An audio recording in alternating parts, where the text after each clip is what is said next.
السلام عليكم، كي دايرين؟ لاباس عليكم؟ نتمنى تكونوا بخير وعلى خير وفي احسن حال ان شاء الله يا ربي. اليوم البنات غنشارك معكم هاد الخبيزات هادو، صراحه كيجيو اكثر من رائعين. سبق لي وشاركتكم فيديو يعني طريقه التحضير ديال هاد الخبيزات هادو. غنشارك معكم ان شاء الله الغدوه ديال اليوم اللي غتكون ان شاء الله صحيه، فرجه ممتعه.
دابا البنات غنصايب التتبيله ديال البطاطس اولا بطاطا بعد ما سلقتها.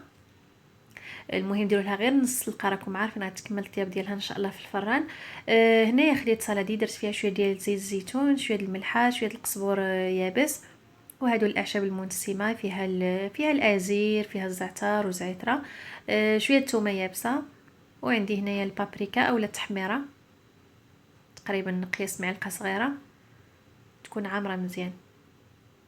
صافي كنخلط هاد المكونات كيف ما شفتوا مزيان مع بعضياتها. وهنايا بعد ما تقطرات من الماء البطاطا، حاولوا ما تسلقوهاش بزاف، ما طيبش بزاف، خاصها يعني غير نص سلقه باش يعني ما تعجنش ليكم، تبقى شاده راسها. صافي هنا كيف ما شفتوا معايا لبستها مزيان بهاد يعني التتبيله هذه صراحه كتجي خطيره البنات. صافي وهنايا بعد ما خرجتها من الفران كتدخلوها الفران بطبيعه الحال، كيكون مشعول يعني العافيه مجهده، وكديروا المروحه حتى يعني كتحمر بحال هكا شويه وكتخرجوها. هنايا غندوزو للجزر ديالنا ولا الخيزو، غنسوطيه شي شويه في الكاسرونه هو واللوبيا. كيف ما شفتوا معايا درت شويه ديال الزيت نباتيه، شويه ديال الثومه يابسه، ما غاديش نزيد ليهم الملحه حيتاش تسلقوا في الملحه. وشويه ديال المعدنوس يابس كيف ما كتشوفوا. وغادي نخليهم حتى يتشحروا مزيان، ما يبقاش هذاك الماء فيهم، وغنطفي عليهم ان شاء الله. هنايا نسيت ما زدتش شويه ديال الابزار، غنزيد ان شاء الله شويه ديال الابزار، وكيف ما قلت لكم غنخليهم يتشحروا، غنطفي عليهم من بعد. صافي. وهنايا عندي المرقه ديالي ديال الدجاج، كتجي خاطره البنات، كتجي واعره صراحه. كتخليوها على عافيه مهيله حتى كتشرب اولا تبخر هذاك الماء اللي فيها، كتجي واعره معلكه من داكشي. صافي. هنا الخضره وجدات والدجاج حتى هو وجد. غادي نخليكم مع الطبق النهائي ان شاء الله.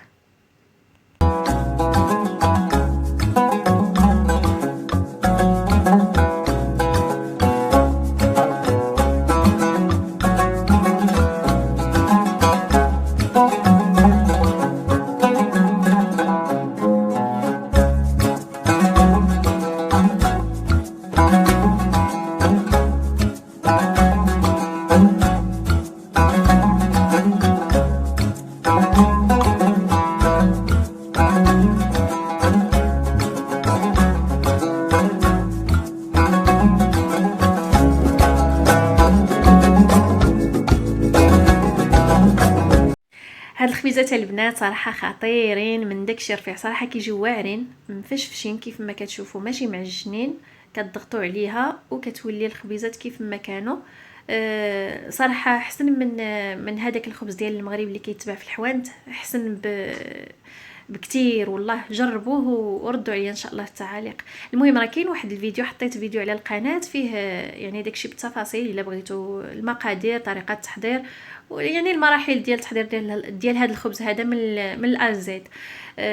صراحه يعني تقدروا تستعملوه في الفطور، في الكوتي بحال هكا.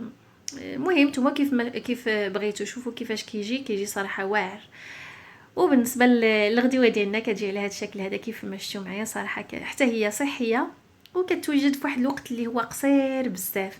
كان هذا هو فيديو اليوم البنات، كنتمنى ان شاء الله ينال اعجابكم. كنقول لكم في امان الله، السلام عليكم.